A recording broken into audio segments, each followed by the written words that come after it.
Action.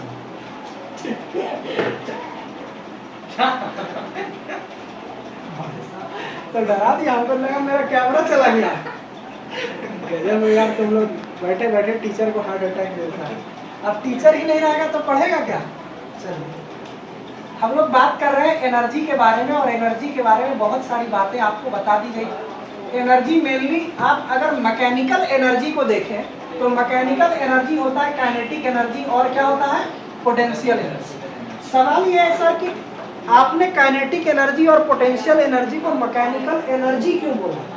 तो आपको एक बात बताते हैं कि पोटेंशियल एनर्जी और काइनेटिक एनर्जी का जो फॉर्मूला होता है उसमें मास आता है या नहीं आता है। काइनेटिक एनर्जी बराबर क्या होता है, हाफ एम वी स्क्वायर, और पोटेंशियल एनर्जी बराबर क्या होता है, एम जी एच। तो आप जान पा रहे हैं कि दोनों में क्या आ रहा है, मास आ रहा है। अब आप देखिए कि काइनेटिक एनर्जी चाहे हो चाहे पोटेंशियल एनर्जी हो, इन दोनों को बनाने के लिए क्या आपको मास को मूव करना पड़ रहा था, यानी कि इन दोनों में आप देख पा रहे थे कि बॉडी को आपको एक जगह से दूसरे जगह ले जाना पड़ रहा था, यानी कि ऑल ओवर मोशन तो आपको करना पड़ता है। भले ही आप उठाकर बॉडी को रोक दीजिए तो पोटेंशियल एनर्जी हो जाएगी, लेकिन क्या आपने डिस्टेंस कवर किया, क्या आपने पोजीशन चेंज किया।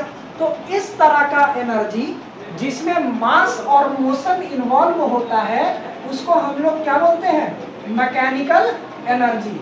एक तरीका ये भी है कहने का कि सर मास को अगर हम एक जगह से दूसरे जगह लेकर जाते हैं तो उसके लिए क्या लगाना पड़ता है, फोर्स, और फोर्स एक तरह से मैकेनिकल काम है ना।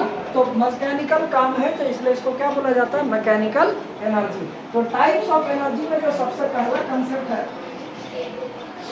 पता नहीं क्यों मुस्कुरा के हमने ये सब बात नहीं है। टाइप्स ऑफ एनर्जी में जो सबसे पहला कंसेप्ट है वो किस चीज का है, मैकेनिकल एनर्जी में। तो हम लोग हेडिंग देने वाले, फटाफट इसको खत्म करें, कोई बड़ा चीज नहीं है। टाइप्स ऑफ एनर्जी लिख लीजिए ना, आता है। अरे इसको यार बेकार में हाथ में आ रहा है। चलिए, टाइप्स ऑफ एनर्जी की बात कर रहे हैं, और टाइप्स ऑफ एनर्जी में आपने सर बताया, तो हम ही सर हैं, हमको कौन बताया, मैकेनिकल एनर्जी।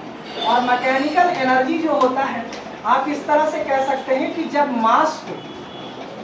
मास को मोशन में लाया जाता है या उसकी पोजीशन चेंज की जाती है तो जो एनर्जी बनता है, और आप जानते हैं कि वो एनर्जी क्या बनेगी, या तो पोटेंशियल एनर्जी बनेगी या क्या बनेगी, काइनेटिक एनर्जी। तो इस तरह का जो काम करते हैं, तो इस कंडीशन में, इस पूरे खेल को करने में आप फोर्स अप्लाई करते हैं, और जब फोर्स अप्लाई करते हैं तो एक तरह से मैकेनिकल वर्क प्रोड्यूस होता है, और इसीलिए आप जो एनर्जी प्रोड्यूस करते हैं उसको हम लोग क्या बोलते हैं, मैकेनिकल एनर्जी। चलिए लिख लीजिए,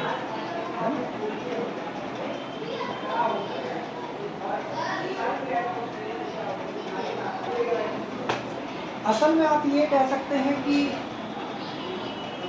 टाइप्स ऑफ एनर्जी इस बात पे डिपेंड करता है कि वो प्रोड्यूस कहाँ से होगा, सोर्स ऑफ एनर्जी। समझ में आ रहा है।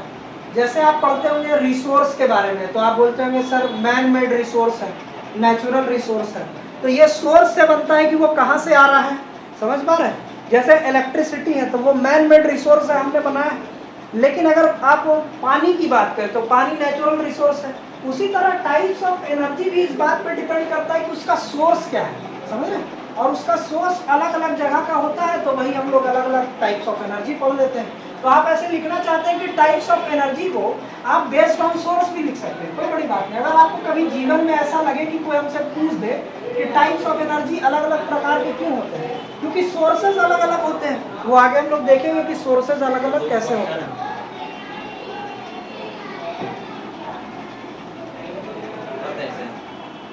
नहीं बता देंगे, हाँ उसको अंडरलाइन कर दो, मतलब एक लाइन पार के उसको ये करो। चलो ठीक है, एक से एक कलाकार। टोपी का टोपी जिस स्टाइल से पहना था हमको लगा कि अब ऋतिक रोशन वाला डांस होगा, तो वो ऐसे करके मजाक नहीं कर, सीरियसली बोल रहा है। हमको उम्मीद है कि तुम अच्छा डांस करता हो, लंबा आदमी अच्छा डांस करता है, मजाक नहीं कर रहा। पता है लंबा आदमी अगर शरीर हिला देगा ना तो अच्छा डांस करेगा। तो यही वजह देखो कि जितने भी बॉलीवुड में डांसर है सब लंबे हैं।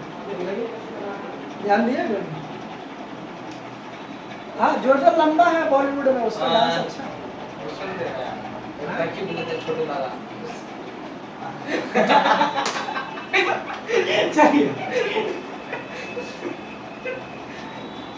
ठीक, इंटरनल एनर्जी पे बात करते हैं। देखो अच्छा है। तुम लोग ऐसा ऐसा बात बोल देता है यार, क्या क्या बोल रहा है। सोचिए, बात हो रहा है क्रिस का, पूछ रहा शक्तिमान कहाँ है। चलिए आगे बात करते हैं, गाना सुनेगा क्रिस वाला। देखिए इंटरनल एनर्जी क्या होता है, इस बात को समझिएगा। देखिए असल में आप जब मैकेनिकल एनर्जी पढ़ते हैं तो मैकेनिकल एनर्जी उस प्रकार की एनर्जी है जो आप एक तरह से लोगों को दिखा सकते हैं। ये बात है, जैसे आपने कहा कि देखो क्रिस का गाना सुनेगा। चलिए, जैसे आपने कहा कि एक बॉडी है जिसको यहाँ से वहां तक लेके जाना है, और आप कहेगा कि देखो काइनेटिक एनर्जी प्रोड्यूस कैसे होता है, हम दिखा सकते हैं। बॉडी रेस्ट में जब हम इस पर फोर्स लगाएंगे ये आगे बढ़ेगा तो काइनेटिक एनर्जी हो गया। तो असल में मैकेनिकल एनर्जी को आप दिखा सकते हैं, है ना, लेकिन इंटरनल एनर्जी जो होता है वो असल में एटॉमिक लेवल पर होता है। समझ रहे? यानी आपके अंदर, या यूं बोले कि जिस बॉल को आप चला रहे थे उस बॉल के अंदर भी एक एनर्जी है। जब हम उसको उस तरीके से पढ़ते हैं, समझ रहे मेरी बात को, जब उसको एटॉमिक तरीके से यानी एटम्स की एनर्जी को नाम लेकर आप पढ़ते हैं, तब उस प्रकार का एनर्जी क्या कहलाता है, इंटरनल एनर्जी। देखिए काइनेटिक एनर्जी और पोटेंशियल एनर्जी से ही बना हुआ है इंटरनल एनर्जी, लेकिन उसका सोर्स अलग हो जाता है। जैसे अभी बोला था कि बेस्ड ऑन द सोर्स है, तो इंटरनल एनर्जी में भी पोटेंशियल और काइनेटिक एनर्जी पर ही बात करेंगे, लेकिन उसका सोर्स जो होता है वो क्या हो जाता है, अलग हो जाता है। जैसे मैं आपसे बात करूं, आप जानते हैं कि मैटर की बात करें, है ना, भाई का मैटर हो गया, दीदी का मैटर हो गया, जिस प्रकार का भी मैटर की बात करें, मैटर किससे बने होते हैं, एटम से। एटम को आपने थोड़ा तो बोला इलेक्ट्रॉन, प्रोटॉन एंड न्यूट्रॉन। जो क्वांटम फिजिक्स पढ़ा होगा वो बोलेगा सर इलेक्ट्रॉन और क्वार्क होता है। जो पिछला क्लास अटेंड किया होगा वो बोलेगा sir up quark and down quark होता है। और जो चौथा क्लास अटेंड किया होगा वो बोलेगा कि सर इसके आगे नहीं आता है क्योंकि पढ़ाए तो नहीं है इसके आगे। चलिए ये तो है ही है, ठीक है। और आप जानते हैं कि सर प्रोटॉन और न्यूट्रॉन बीच में होता है और इलेक्ट्रॉन इसके चारों तरफ घूमता है। अब मैं आपसे पूछता हूँ, क्या एक एटम के पास पोटेंशियल एनर्जी है या काइनेटिक एनर्जी है? तो मैं आपको बताता हूँ, सबसे पहले इलेक्ट्रॉन को पकड़िए। इलेक्ट्रॉन किसमें, मोशन में कि रेस्ट में? मोशन में। वो हमेशा प्रोटॉन का या एटम के न्यूक्लियस का चक्कर लगाता रहेगा, और जाहिर सी बात है कि इस इलेक्ट्रॉन के पास काइनेटिक एनर्जी मौजूद होगी। समझ पा रहे हैं मेरी बात को? इस इलेक्ट्रॉन के पास काइनेटिक एनर्जी मौजूद होगी। जब आप प्रोटॉन न्यूट्रॉन को देखते हैं तो मैं आपको एक बात बताता हूँ, क्या प्रोटॉन प्लस है और इलेक्ट्रॉन क्या है, माइनस है। अब देखिए भले ही इलेक्ट्रॉन इसके चारों तरफ घूम रहा है बहुत ही तेजी से, लेकिन क्या प्रोटॉन के पास ये काबिलियत है कि कभी इसको मौका मिलेगा तो इलेक्ट्रॉन को खींच लेगा? समझ रहे मैं क्या कहना चाह रहा हूँ? कि आप जानते हैं कि प्रोटॉन बीच में रहता है और इसका चार्ज कैसा है, पॉजिटिव, और ये कैसा है, इलेक्ट्रॉन निगेटिव। और इलेक्ट्रॉन की रफ्तार इतनी ज्यादा होती है कि प्रोटॉन की पॉजिटिविटी का उस पर कोई फर्क नहीं पड़ता। लेकिन अगर इसको मौका मिल गया, समझ रहे ना, तो लपेट लेगा, जाहिर सी बात है। आप देखिए कि क्या प्रोटॉन के पास एक पोटेंशियल एनर्जी है कि वो इलेक्ट्रॉन को खींच लेगा अगर चाहेगा, मौका मिलेगा कभी उस तरह का सिचुएशन बना तो? इस तरह की एनर्जी को ही तो आप क्या बोलते हैं, पोटेंशियल एनर्जी। पोटेंशियल का मतलब क्या था भाई? पोटेंशियल का मतलब था कि उसमें ताकत रखी हुई है, उसमें उस बॉडी में, उस मास में ताकत अंदर स्टोर रहता है। क्या प्रोटॉन के पास ये ताकत स्टोर है कि अगर मौका मिलेगा कभी तो इलेक्ट्रॉन को खींच लेगा? और इस तरह का ताकत को ही आप क्या बोलते हैं, पोटेंशियल एनर्जी। और जब आप इन दोनों को प्लस करते हैं तो क्या बनता है, टोटल एनर्जी, या फिर इस तरह के एनर्जी को क्या बोलते हैं, इंटरनल एनर्जी। आगे मैं आपको न्यूक्लियर एनर्जी पढ़ाऊंगा, तो इंटरनल एनर्जी और न्यूक्लियर एनर्जी में थोड़ा सा फर्क होता है, समझ रहे हैं? तो वो आगे समझेंगे क्यों होता है। लेकिन अभी आप बस इतना जानिए कि इंटरनल एनर्जी जो होता है वो ज्यादातर मॉलिक्यूल्स को बेस मानकर बनाया गया है, कि जितने भी आपके पास मॉलिक्यूल्स हैं या एटम्स पाए जाते हैं जिस चीज से आप बने हैं, उसके अंदर के एटम की बात करें, इलेक्ट्रॉन, प्रोटॉन और न्यूट्रॉन की, तो वहां भी आपको काइनेटिक एनर्जी और पोटेंशियल एनर्जी देखने को मिलेगा। और उस तरह के एनर्जी को क्या बोला जाता है? Internal energy. Sir internal energy क्यों बोलते हैं? क्योंकि अंदर रहता है, देख नहीं सकते, इसलिए नाम है किस क्या? Internal energy. लिख लीजिए, नाम है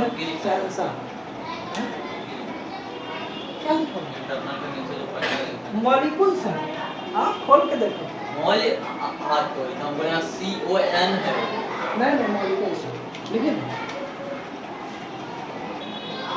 चलिए एक छोटा सा बात ये बताते हैं कि आप देखिए एक चीज और, जैसे मान लीजिए कि एक एग्जांपल देते हैं कि जैसे उसको कैसे एग्जांपल से समझा, जैसे आप ठंडा पानी पीजिए और उसको चम्मच डाल के पूरा ऐसे चलाते रहेंगे, आप एक बार मानते हैं कि इसका टेम्परेचर ड्रॉप होने लगेगा या धीरे धीरे गर्म होता चला जाएगा?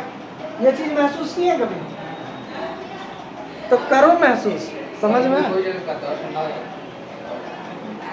अरे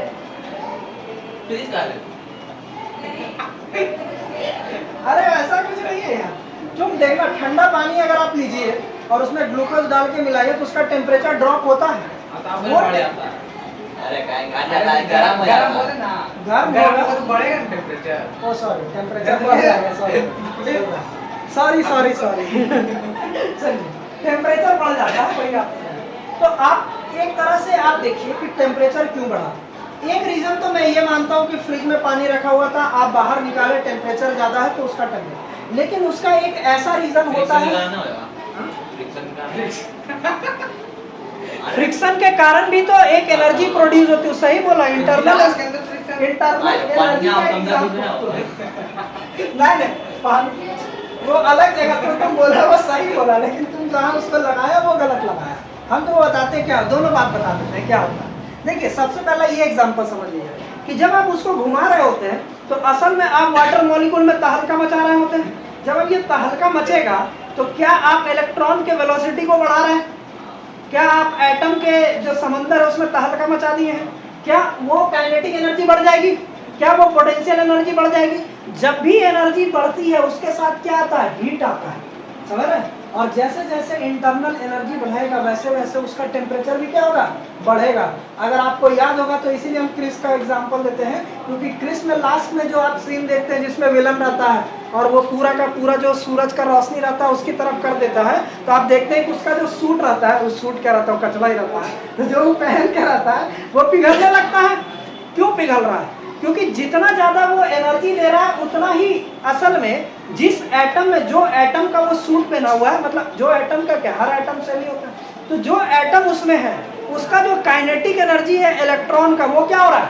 बढ़ रहा है। तो जैसे जैसे उसका काइनेटिक एनर्जी बढ़ रहा है तो इंटरनल एनर्जी भी क्या हो जाता है? बढ़ जाता है। और जैसे जैसे इंटरनल एनर्जी बढ़ेगा वैसे वैसे क्या बढ़ेगा? हीट बढ़ेगा। इसीलिए आप देखिए तो उसका सूट जो होता है पिघल कर गिरने लगता है। इतना बड़ा सीन में छोटा सा इंटरनल एनर्जी आपको समझा दिया। अब तुम जो बात बोला ना फ्रिक्शन, फ्रिक्शन में भी आपको कभी कभी इंटरनल एनर्जी देखने को मिलता है। ये कहाँ देखने को मिलता है मैं आपको बताता हूँ। आप देखते हैं जब मार्बल कटता है या लोहा कटता है तो जो गोल वाला जो घूमता है कटर, वो जब उस पर रखिएगा और उसको हटाएगा तो वो लोहा गर्म हो जाता है, टेम्परेचर बढ़ जाता है। कैसे बढ़ गया? क्योंकि जब आप उसको काटने लगते हैं तो असल में वो जब घूमता है तो उसकी इंटरनल एनर्जी क्या होती है? बढ़ती चली जाती है। एटम का एनर्जी, इलेक्ट्रॉन का एनर्जी क्या होता है? बढ़ता है। और जब किसी भी चीज का क्या बोल रहे हैं? हाँ, तो देखिए एनर्जी का ट्रांसफर तो आप पढ़ा ही होंगे, कंडक्शन, कन्वेक्शन, ये कहीं ना कहीं नाम से एनर्जी ट्रांसफर भी होता है। लेकिन टेम्परेचर के आने का मकसद क्या? क्यों गर्म हो गया, वो चीज है। यहाँ सवाल ये नहीं कि सर कैसे गर्म हो गया और ट्रांसफर कैसे हो गया। हम ये कहना चाहते हैं कि लोहा गर्म क्यों हो गया? क्योंकि जब आप उस पर चलते हैं तो फ्रिक्शनल फोर्स की वजह से जब आप उस पर लगा रहे तो उसका एटम घिस रहा है, बिल्कुल एकदम बारीक नीचे लेवल पे आ जाए। क्या उसका एटम घिस रहा है? जब एटम घिस रहा है तो क्या उसके इलेक्ट्रॉन और ज्यादा तेजी से घूमने लगे? क्या आपने एटम में तहलका मचा दिया? और जैसे ही तहलका मचा दिया उसका काइनेटिक एनर्जी बढ़ गया। जैसे ही काइनेटिक एनर्जी बढ़ गया क्या बढ़ गई? Internal energy. और इंटरनल एनर्जी जब भी किसी बॉडी की बढ़ेगी तो वो हीट जनरेट करेगा। ये याद रखिए, ये सच में एक बेसिक कंसेप्ट है जिसपे आपको हजारों एग्जांपल मिल जाएंगे अपने आसपास। जब भी इंटरनल एनर्जी किसी बॉडी का बढ़ेगा, आपको वो बॉडी कैसा नजर आएगा? गर्म, हीट नजर आएगा। समझ में आ रहा है बात? ये कहानी है। अब एक बच्चा बायोलॉजी का पूछेगा कि सर बुखार लगा हुआ है हमको, तापमान बहुत ज्यादा है, तो इंटरनल एनर्जी बढ़ गया? मैं उसमें भी प्रूव कर सकता हूँ कि इंटरनल एनर्जी बिल्कुल बढ़ गया। मैं बताता हूँ आपको। देखिए बुखार क्यों लगता है? क्योंकि आपको एक तरह से वायरल इन्फेक्शन हो जाता है।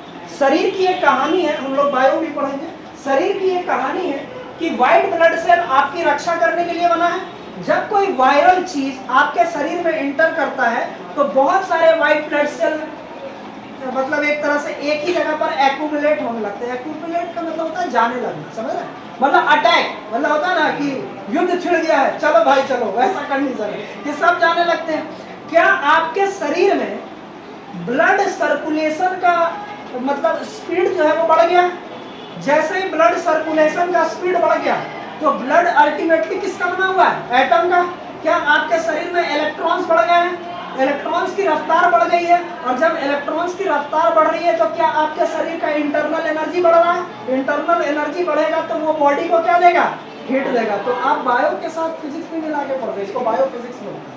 इलेक्ट्रिसिटी ना दौड़ेगा तो हमारे तो इलेक्ट्रिसिटी तो दौड़ता ही रहता है, आपको तो मालूम होना चाहिए कि हमारे हर सेल में कुछ मिली वोल्ट की इलेक्ट्रिसिटी रखने की क्षमता होती है। वो हमेशा इलेक्ट्रिसिटी प्रोड्यूस कर रहा है। और यही वजह है कि जब आदमी उस सिचुएशन में चला जाता है जहाँ टी होने लगता है ना, तो उसको लगाता है इलेक्ट्रिक शॉक, इसीलिए दिया जाता है क्योंकि इलेक्ट्रॉन्स को चलाने के लिए दिया जाता है। तो ये भी याद रखिए कि आप अपने आप में चलते फिरते इलेक्ट्रॉन्स मतलब क्या बोलते?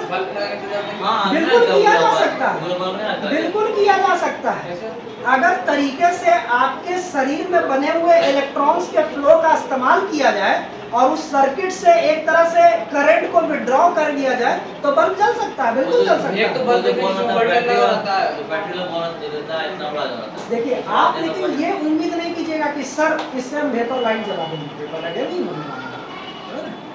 होता है। एक तो बल्ब फट रहा था जिसमें पसीना आया। अरे मैं आपसे पूछता हूँ, आपने जुगनू का एग्जांपल सुना है? वो लाइट दे देता है, तो आप इस बात को मान रहे हैं कि वो किससे बना है? सेल से बना है, और वो लाइट देने की क्षमता रखता है। कैसे भाई? लाइट कैसे होता है? एनर्जी स्टोर करता है, एनर्जी स्टोर करता है, समझ में आ रहा है? तो उसका वो क्या है? इंटरनल एनर्जी है। तो वही बोला, हर बॉडी में इंटरनल एनर्जी आपको है, आप में भी इंटरनल एनर्जी। अब आप उसको किसी भी तरह से देख लीजिए, इलेक्ट्रॉन के नजरिए से देख लीजिए, या ब्लड सर्कुलेशन जब रफ्तार बढ़ जाती है तब मेरी एनर्जी बढ़, जैसे भी देख लीजिए। और यही वजह होता है कि दौड़ते हैं तब पसीना आता है। पसीना क्यों आता है मैं आपको ऐसा, जब आप दौड़ रहे होते हैं तो क्या आपके सारे शरीर के जितने भी एटम कंपोज्ड हैं, क्या रफ्तार में हलचल मच गई है? क्या इलेक्ट्रॉन्स में रफ्तार बढ़ गई है? क्या आपके शरीर की इंटरनल एनर्जी बढ़ रही है? और इंटरनल एनर्जी बढ़ रही तो बॉडी हीट होगा, और बॉडी हीट होगा तो एक प्रोसेस होता है बायोलॉजी में जिसको बोलते हैं होमोस्टैसिस। होमोस्टैसिस का मतलब होता है कि आपके बॉडी के टेम्परेचर को मेंटेन करने का काम जो होता है वो बॉडी खुद करती है। तो जब आपका बॉडी का टेम्परेचर बढ़ेगा तो उसको मेंटेन करने के लिए वो पसीना को बहाएगा। आपने पढ़ा होगा कभी कहीं ना कहीं कि पसीना बहने का रीजन होता है क्योंकि हमारे शरीर को ठंडा करना होता है। ये तरीका है, ये बायोफिजिक्स है। तो कमाल की चीजें हैं। तो अब आपको ऐसा लग रहा हो कि सर ये फिजिक्स तो पीछा ही नहीं छोड़ा, तो ये चीज है। लेकिन ये इंटरनल एनर्जी बड़ी कमाल की चीज है। बहुत सारे चीजों को उसको, मैं वही तो बोल रहा हूँ, इंटरनल एनर्जी आपके शरीर में हर जगह आपको उसका एग्जांपल देखने को मिलेगा। अच्छा हम गिलास में गर्म पानी लिए, ठीक है, चम्मच डालकर घुमाने लगे तो वो गर्म हो जाएगा। चम्मच डालकर घुमाने लगे तो आप अगर इंटरनल एनर्जी को उसकी बढ़ाना चाहते हैं तो आपको उस तरह का फोर्स भी लगाना पड़ेगा। मतलब कहने का मतलब आपको उसके स्पीड के साथ टेम्परेचर जो है ना उसका मतलब कि एटमॉस्फेयर वाला उसका दोनों बराबर हो जाएगा। कर सकते हैं, बिल्कुल कर सकते हैं, ऐसा भी कर सकते हैं। देखिए जब आप बिल्कुल बारीकी में उतर जाते हैं कि सर हम उसको एक्सपेरिमेंट के लेवल तक लेके जाना चाहते हैं, फिर आपको बहुत सारी चीज़ों का ध्यान रखना पड़ता है कि सर जो हम फोर्स लगा रहे हैं, सर जिस तरह का हम आसपास टेम्परेचर देख रहे हैं, आपको यकीन नहीं होगा कि जो आप ग्लास में पानी डालकर उसको घुमा रहे हैं उस पर एटमॉस्फेरिक प्रेशर का भी एक कंसेप्ट लगा दिया जा सकता है। तो इसलिए मैं कह रहा हूँ कि जब आप एक्सपेरिमेंट लेवल पे पहुंच जाते हैं तो छोटी सी छोटी चीज़ों को भी फिर कंसिडर करना पड़ता है। आप देखते हो यही वजह लैब जो होता है फिजिक्स में, बहुत सारे लेबोरेटरी जो है वो ऐसे रूम में जहाँ मतलब समझिए कि वो एक एकांत रूम ही हो जाता है। जैसे मान लीजिए कोई लाइट का एक्सपेरिमेंट है तो वो रूम पूरा का पूरा देखते हैं अंधेरा होता है, पूरा अंधेरा रहेगा, डार्क रूम रहेगा, क्योंकि उस पर साइंटिस्ट लाइट का एक्सपेरिमेंट कर रहा है। एक हल्की सी किरण भी बाहर से अंदर आ जाएगी तो उसका एक्सपेरिमेंट खराब हो जाएगा, रिजल्ट सही नहीं आएगा। वो बिल्कुल एकदम नजदीक खड़ा होगा कुछ नया थ्योरी देने के, लेकिन उसका गड़बड़ होगा उसी की वजह से। समझ रहे मेरी बात? ये चीज है। जैसे इलेक्ट्रोमैग्नेट है, इलेक्ट्रोमैग्नेट में आप लोहा पहन के जाइए और आप एक्सपेरिमेंट कर रहे हैं, बहुत अच्छा। इलेक्ट्रोमैग्नेट तो मैग्नेटिज्म पर टिका हुआ है, आप लोहा पहन के जा रहे हैं और आप उस रॉड को आगे पीछे कर रहे हैं उस कॉइल के थ्रू, तो जाहिर सी बात है कि आपका जो रीडिंग आएगा वो जाहिर सी बात है उसमें एरर आ जाएगा, क्योंकि आपने वो पहन रखा है, कहीं ना कहीं मैग्नेटिक इफेक्ट उसको इफेक्ट करेगा ही, और इस वजह से आपका जो रिजल्ट है एक्सपेरिमेंट का वो क्या आएगा, गड़बड़ आएगा। तो इतना बारीकी तक फिर देखना पड़ता है हम लोग को जब एक्सपेरिमेंट लेवल पे पहुंच जाते हैं। समझ में? तो इंटरनल एनर्जी इसीलिए आपको उतना ज्यादा पढ़ाया भी नहीं जाता है, क्योंकि उतना ज्यादा हम लोग छूते भी नहीं इंटरनल एनर्जी को अभी। लेकिन जब आप क्वांटम फिजिक्स पे चले जाएंगे तो ये तो भाई बहुत बड़ा समंदर है अपने आप में। समझ रहे बात को? चलिए इंटरनल एनर्जी बहुत बड़ी चीज है। मैं फिर से कह रहा हूँ, इलेक्ट्रॉन, प्रोटॉन और एटम में आप फिजिक्स की नजर से अगर कूद गए तो वो समंदर है, फिर उससे निकलना बहुत मुश्किल है। देखा LHC का फोटो, देखा कितना बड़ा है, देख लेना LHC का लार्ज हाइड्रोजन कोलाइडर है, पूरा शहर या नवादा जितना, नवादा से बड़ा है वो, मशीन ही है केवल लार्ज हाइड्रोजन कोलाइडर, मशीन है लार्ज हाइड्रोजन कोलाइडर, लेबोरेटरी भी कह सकते हैं, और उस पर पूरा मशीन ही बैठा हुआ है, तो पूरा का पूरा उतना बड़ा मशीन ही है, वो पूरा घुमाते हैं इलेक्ट्रॉन्स को शहर के चारों तरफ। लार्ज हाइड्रोजन कोलाइडर नाम है उसका, देखिएगा गूगल पे, केवल इमेज में देखिएगा कितना बड़ा है, सर्किल करके बनाया हुआ है कितना बड़ा, और वो जमीन के अंदर है। कहने का मतलब कि उसका जो काम करने वाले लोग हैं, बिल्डिंग बनी हुई है, लेकिन जो एक्सपेरिमेंट हो रहा है वो जमीन के अंदर पाइपें बिछा के इलेक्ट्रॉन को घुमाया जाता है, क्योंकि उतना आप कर नहीं पाइएगा। कैसे आप कीजिएगा, जमीन के ऊपर कैसे बनाइएगा आप उतना, पूरा शहर ही आपको बंद करना पड़ेगा उस कंडीशन में। ये चीज LHC के अभी हाल फिलहाल क्वांटम फिजिक्स में बहुत सारा रिसर्च तो चल रहा है, जिसमें कई साइंटिस्ट का ये मानना है कि LHC का जो मशीन है उससे ज्यादा बड़ा मशीन हमें चाहिए। चाइना उसके लिए तैयार है, मतलब उसका लगभग $100 बिलियन का खर्च जाएगा उसको बनाने में, उस मशीन को और उस लेबोरेटरी को खड़ा करने में। और चाइना है, लेकिन अभी इस पर कोई फैसला नहीं लिया गया है, और वो आने वाले समय में क्वांटम फिजिक्स के बहुत सारे सवालों को हल कर सकता है। तो इतनी बड़ी चीजें ली है फिजिक्स में। चलिए हम लोग छोटी चीजों पर वापस आ जाते हैं, केमिकल एनर्जी की बात करते हैं। देखिए केमिकल एनर्जी की अगर बात करें तो केमिकल एनर्जी तो आपको कई बार केमिस्ट्री में पढ़ा भी चुके हैं, और केमिकल एनर्जी का सबसे बढ़िया एग्जांपल आपको कहाँ मिलता है जानते हैं? बायो में। अब बोलेगा कि सर पढ़ा रहे हैं फिजिक्स, पहुंच गए बायो, तो आपको नहीं लगता पिछला एग्जांपल से अब आपको चौंकना नहीं चाहिए, है ना? देखिए केमिकल एनर्जी, जब भी कोई केमिकल रिएक्शन होता है और उससे निकलने वाली जो एनर्जी होती है उसको हम लोग कौन सी एनर्जी बोलते हैं? Chemical energy. अब मैं इसका एग्जांपल बताता हूँ, आपको याद होगा, मैंने बताया होगा आपको माइटोकॉन्ड्रिया बायो में, और माइटोकॉन्ड्रिया जो है वो असल में ATP बनाता है। आप जानते हैं कि ATP में कितना फास्फोरस होता है? 3 फास्फोरस, और जब ये रिएक्शन से टूटता है ADP+P में, यानी कि 1 फास्फोरस बढ़ जाता है। तो जब ये टूटता है तो जब बॉन्ड का बनना, आपको याद होगा केमिकल बॉन्ड पढ़ाए होंगे, और बॉन्ड का बनना और बॉन्ड का टूटना, बॉन्ड के बनने में एनर्जी लगता है और बॉन्ड के टूटने में एनर्जी रिलीज होता है। तो जब ये एनर्जी रिलीज होगा तो जाहिर सी बात है कि यहाँ से आपको एनर्जी मिलेगी। तो ये भी बात याद रखिएगा कि माइटोकॉन्ड्रिया एनर्जी नहीं बनाता, माइटोकॉन्ड्रिया उस मॉलिक्यूल को बनाता है जिसको खर्च कर कर आपको एनर्जी मिलेगा। और चूंकि ये रिएक्शन से है तो जितने भी रिएक्शन से एनर्जी प्रोड्यूस होते हैं उसको हम लोग क्या बोलते हैं? Chemical energy. फटाफट लिख लीजिए, छोटी छोटी बातें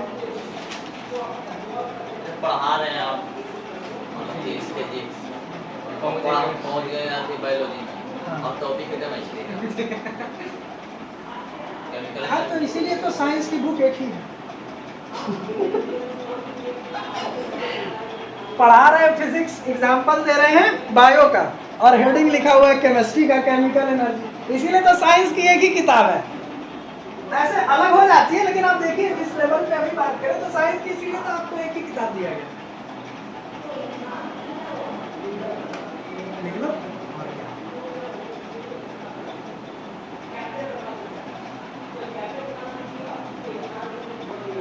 चलिए, केमिकल एनर्जी के बाद तुच्छा सा एनर्जी है। तुच्छा सा एनर्जी नहीं होता भाई, मतलब उसका नाम बताएंगे, मतलब ऐसा एनर्जी है जिसको आपको मालूम है, जिसको आप जरा सा ही वैल्यू नहीं दीजिएगा, हालांकि है कमाल की चीज। इलेक्ट्रिक एनर्जी क्या चाहिए जी? अरे तुम लड़की देख के रखे इधर में। इलेक्ट्रिक एनर्जी आप जानते हैं, this is positive charge, this is negative charge, force is logging and velocity is going, kinetic energy produced going, and that kinetic energy is called as electric energy। समझ में आ गया? आपको बिहारी भाषा में पढ़ा दिया, समझ में आ ही गया होगा, ठीक है? बस इतनी सी बात है कि मुझे तो नहीं गड़बड़ हो जाएगा, क्लास में सब गड़बड़ हो जाएगा। चलिए, इलेक्ट्रिक एनर्जी यही है, जब दो, इसको न्यूक्लियस के अंदर मत मानिएगा, एक मैंने पॉजिटिव चार्ज रखा, एक मैंने नेगेटिव चार्ज रखा, जरूरी नहीं कि वो प्रोटॉन ही हो, जरूरी नहीं कि वो इलेक्ट्रॉन ही हो, कोई भी पॉजिटिव और नेगेटिव चार्ज अगर वहाँ मौजूद है इस तरह का, और देखिए दोनों के बीच में फोर्स लगेगा, फोर्स ऑफ अट्रैक्शन, क्या मूवमेंट होगा, जैसे ही मोशन आ जाएगा काइनेटिक एनर्जी होगा। ये काइनेटिक एनर्जी प्रोड्यूस किस वजह से हुआ है? इलेक्ट्रिसिटी की वजह से, या बोल सकते हैं इलेक्ट्रिक चार्ज की वजह से, ज्यादा बेहतर यही बोलना होगा कि ड्यू टू इलेक्ट्रिक चार्ज, समझ रहे हैं, ड्यू टू इलेक्ट्रिक चार्ज। और ड्यू टू इलेक्ट्रिक चार्ज जब आप बात करते हैं तो उस कारण से जब कोई एनर्जी प्रोड्यूस होती है तो that is called as electric energy. हालांकि इसमें कभी कभी हम लोग इलेक्ट्रोमैग्नेटिक एनर्जी को भी इंट्रोड्यूस कर देते हैं, लेकिन कभी और इलेक्ट्रोमैग्नेटिक एनर्जी कभी और।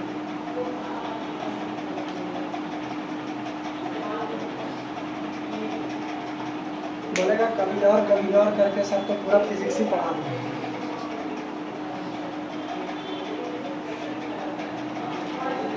63 महीना 5 साल। अरे 12 पास कर फिर पढ़ रहे हैं।